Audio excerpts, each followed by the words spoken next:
Welcome! In front of me I have SKAGEN Falster Gen 6 and I'm gonna show you how to enable and how to disable the sound on this watch. First we need to wake up the screen on our watch. You can do it by pressing the middle button.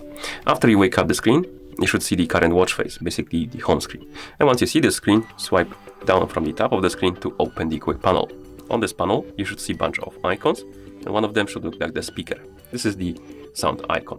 And let's say you want to disable the sound. You can tap on this icon. You will see the message sound off, and the icon will go to gray color, which indicates that the sound is disabled.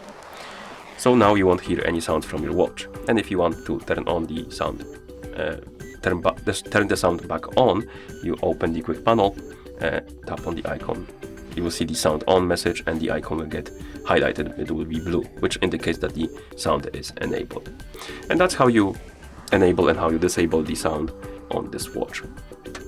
Thank you for watching. If you found this video helpful, please consider subscribing to our channel and leaving a like on the video.